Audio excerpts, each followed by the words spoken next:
Okay, so it looks like we are actually live on YouTube. So I tried this a couple minutes ago through a software called StreamYard, and it was just not working at all. So I want to welcome you. I want to say, first off, I hope that you are safe, that you are healthy, and that you are staying home, washing your hands, and that you're doing your part to stop that incredible pandemic, and that we're living in very unprecedented times. But it's not all bad and all bad news. Our favorite camera manufacturers are producing cameras, but they're just not producing at the speed that we would like. I mean, we've heard about the Canon R5, EOS R5 that got delayed.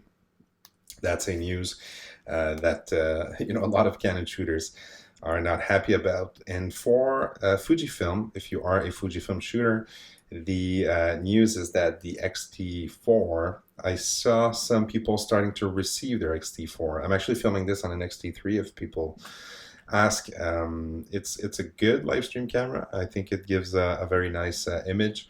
It's hooked up to a cam link recorder, but all that to say that Fujifilm is experiencing some delays. I was supposed to get mine right at the beginning, but of course, because of the pandemic, everything is delayed. But I did reach out to Fujifilm, sorry, Fujifilm Canada, and we chatted, and I said, hey, is there any camera that you would like me to review? I do have a bit of time to in the house and around the house to play with cameras. And I actually ended up chatting about this little baby here. So this arrived actually yesterday, and this is the Fujifilm X100V. And as you know, this is a camera that I really like because that's the camera, or the X100 series, that's the camera that got me into the Fujifilm system. So I really enjoy that series because it is small. This is my Fujifilm X100V. Let me go back here. Sorry, X100 F, that one. This is the fifth one, as you can see here. And this is a camera that I brought everywhere in the world. I brought it, on long trips or just also around the city here in Montreal. I really liked it. I added this magnificent f2 lens here, or sorry, f2, yeah, f2, because when you put it in, you still keep your f2 on your lens here, so it makes a very nice little combo here that you can bring and do portrait. This is the 50mm equivalent.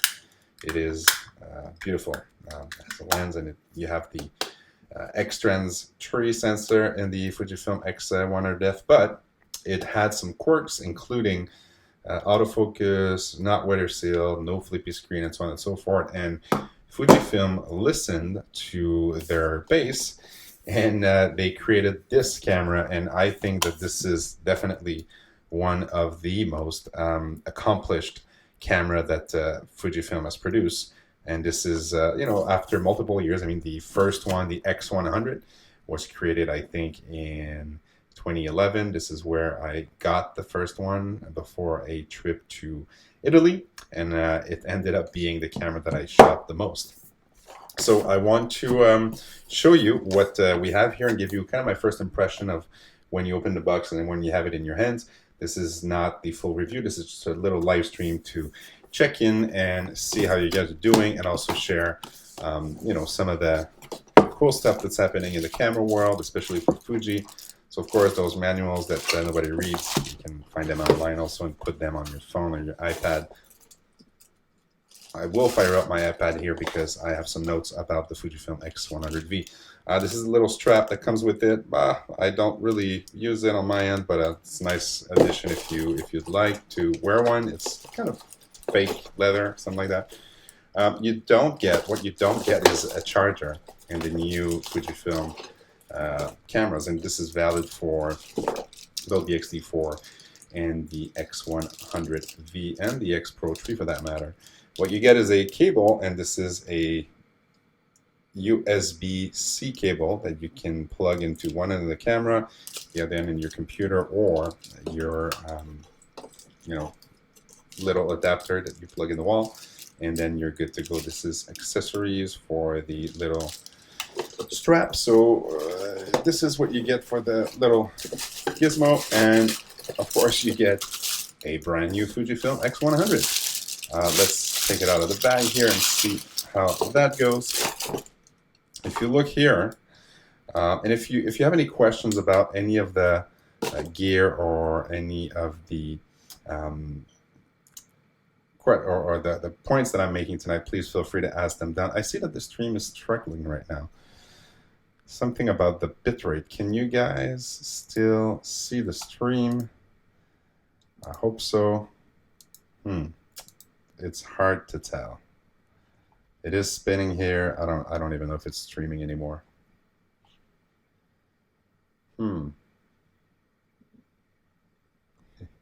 Hopefully it is. Let me check here.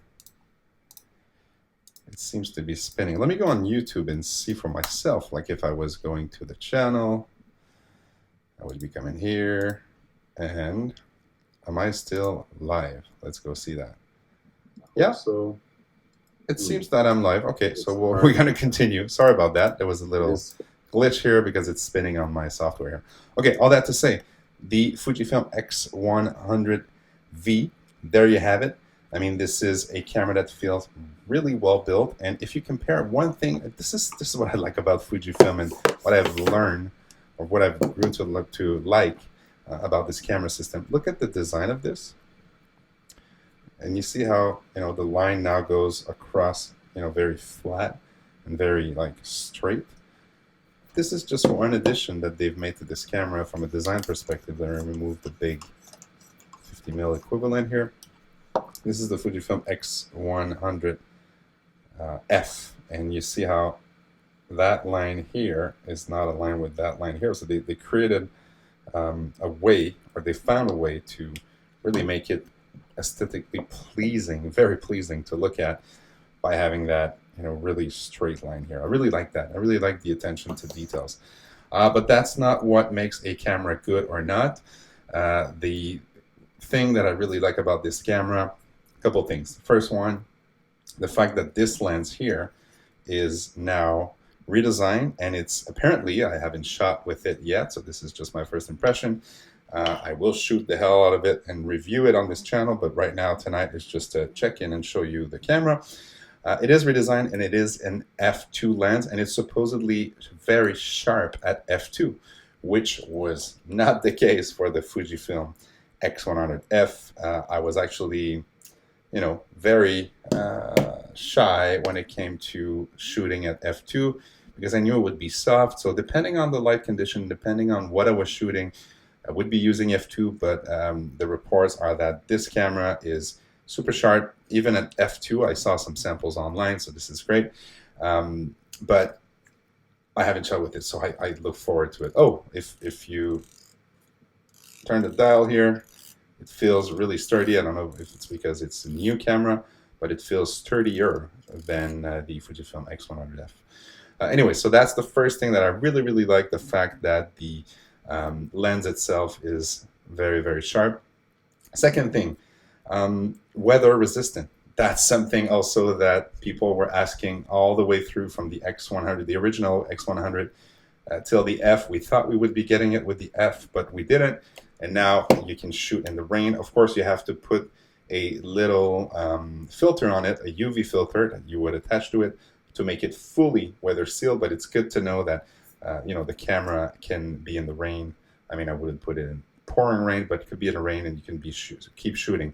I love shooting at night. I love also shooting when there's reflection in the water, when there's just a rain that happens. So that's something I'll be using. Another thing that I'll be using and that I'm really happy about is this flippy screen. Yay! Finally a flippy screen on the, or should I say a tilt up screen on the X100 series. And some of you guys are, I don't know what you are, but you're a purist, or I don't know how to call it, but some people said I don't like this tilty screen. Well, guess what?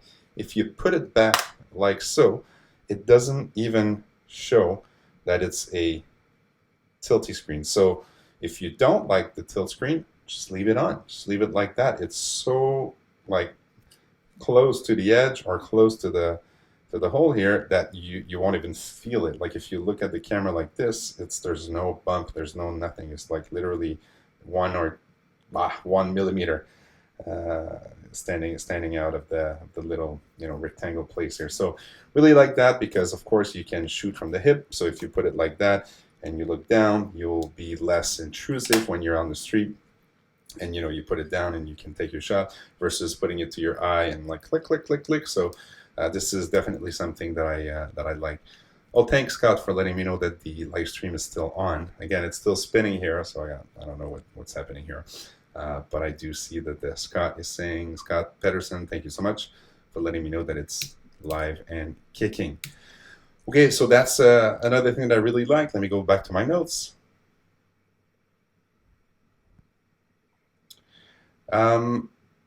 Improve autofocus. I mean, we rely on autofocus these days. I mean, yes, you can manually focus with this camera, and I, was sometimes using it with focus peaking on high red, if you want to know, with the X100F. But it's all about an autofocus that's reliable, an autofocus that I can, quickly decide if I want to go zone, or if I want to go face detect, or if I want to go to a specific point, single point, and then recompose. Knowing that the autofocus has been improved, and some people are saying, up to XT4 level. I haven't tried the XT4. I have the XT3. It was already very good, but apparently it's super fast. So that's something I'm looking forward to testing. And of course, I will report back on this channel on my findings and maybe a little comparison between the F and the V. Some small things, but for me, again, it's all about the details. When you look at a camera that was very good already with the F, they've improved on the button, how the button operates. So if you look at the ISO dial, if you bring it up, it's going to stay up, and then you can choose your ISO and then put it back in place. It's a really small thing, but by the way, this one on the X100F and the one priors, it was kind of hard to keep it up and then make it fall into place, and then you would switch the shutter speed or under it because it's the same button. So for me, it's a nice addition, and it's a nice little touch that they've put on the X100V. The fact that you can lift it up and then choose your ISO and then put it back on like this. So really like this this feature. The other thing that I like is the fact that, and this is something that some people are not liking at all, and they actually dislike the fact that it disappeared, but they simplified the camera. So if you look at the back of the camera right here, you see that there's absolutely no D-pad. There's only like 3 buttons here, the joystick, you've got your 2 buttons here and the dial. I like that. I don't, when they use the Fujifilm X100F, usually I'm on autofocus, like I said. I also use the auto ISO. That's something that I rely on heavily. I do have auto 1, 2, and 3, but I do like the auto ISO. And also, I will just choose my my aperture. Sometimes I'll put it in auto shutter speed too. So for me, having less button, like so, versus this one that has the D-pad and the menu button in the middle, I actually prefer that. And look at where the Q button has been put on the X100V. I actually prefer that. It's hidden here if you don't want to use. Oh, sorry, it's hidden here if you don't want to use it. Your hand will be on it versus having it here and hitting it every time you take the camera. So for me, that's a really, really nice addition. Something small, but something that simplifies this camera even more. And for me, if you simplify something that was already kind of simple, it's kind of an art. It's a mix of art and science. And this is really how I feel about this camera. This is not necessarily the fastest camera, the best camera, and the camera that will win in image quality and dynamic range and so on and so forth. But this is not what this camera is about. This camera is about always having it on you and ready to shoot. And now not just like that, but also like so. Ready to shoot on the street, traveling, at home, moments with the family. I'm planning on, trying it over the weekend with my kids and my family. During this lockdown, I'm taking a lot of photos, and a lot of them are taking with this one because that's the camera that's with me, and or just in the living room, and I can pick it up and start shooting. So for me, this camera actually brings this level of perfection to really unique category. I mean, if you look at what Leica is doing, it's incredible, great cameras, full frame, but at the same time, it's very expensive. And if you buy a Leica camera, then you have to buy a Leica lens. I don't know. I know they have fixed lens cameras too, but again, way more expensive. If you go with a Ricoh GR, which is kind of in the same range of price and size, although it's a bit smaller, I feel like it's more of a plastic, camera. Here you have for me, maybe a Leica Sportman's version. I don't know. No, it's not that, because it's Fujifilm. It's their own brand, and they have their own thing going. The APS-C sensor, they're doubling down, they're tripling down on that technology. So for me, this is really a camera that they perfected over the past years. 2011 is when I bought not this one, but the original X100. And since then, I mean, they've created and they've refined a product that was already very good. But yeah, Scott is saying, not sure if I can get used to a fixed lens. Have never had that on a camera before. Yeah, I was thinking the same. And to make a very long story short, when I bought the X100, the original one, back in 2011, I was about to leave for a trip to Italy. And I had all my Nikon gear by then, and this was like the Nikon D700, and I had the 14-24 for those landscape shots. I had the the 24-70 for all around, and I had the 70-200, and my bag was so heavy. And I had heard about this camera, this little camera company back then that was called Fujifilm, and that was, kind of different brand, different philosophy, the Kaizen approach for the firmware updates and so on, versus Nikon and Canon, very different philosophy. And I ended up putting it in my bag. Again, bought it a couple days before I left for Italy, putting it in my bag, thinking that I was just taking it for like dinner shots and just, random shots, pocket camera type thing, point and shoot. And when I came back from that trip of 2 weeks in Italy, I loaded the photos in Lightroom, and I realized that, holy moly, 85%, 80 to 85% of my shots were taken with the Fujifilm X100. Why? Well, a couple reasons. First, it was inspiring me to shoot. And I talk a lot about that when I talk about Fujifilm. It was inspiring me to shoot. It was inspiring me to take the camera and be creative. But also, it was the camera that was on me. I mean, if you look at this versus, and this is not a Nikon camera, but this is my XH1 all rigged up with the battery grip, and it kind of reminds me of this DSLR era. If you look at this versus this, I think the answer is pretty obvious which one is the easiest to carry around. And for me, it was also the image quality. I was like, holy, this small camera can produce such great result, even in low light, even in like some stuff that I thought only my DSLR was capable of capturing. Sorry about that. So at the end of the day, it was love at first click, if I can say, with that Fujifilm system. And I can only say good things about the X series. I haven't, again, shot with that one, so I will try the X100V over the weekend. So I will report back on this channel. So make sure you are subscribed to this channel. If you have any questions about this camera, please ask them down below. I'll be able to answer them when I do the full review on the channel. And if you want to make sure that you know when that review is up, please make sure you are subscribed to the channel and that you hit that bell notification so you get notified as soon as I drop it. So if you want to also see photos of this camera or photos coming out of this camera taken by me, you can also follow me on Instagram at Fred Ranger, so you'll be able to see the quality of images. And if you want to engage conversation, I'm also on Twitter. Remember that social media for old pals like me? You can go there and subscribe. Not subscribe. This is YouTube. you can have a chat with me there and ask your questions. Okay, so that's it. This was a quick video, 20 minutes, that's perfect. I will do a full review of this camera, so please, again, feel free to reach out beforehand. If not, I hope you're safe, I hope you're healthy, I hope you're staying home and that you're washing your hands, and we'll get through this together.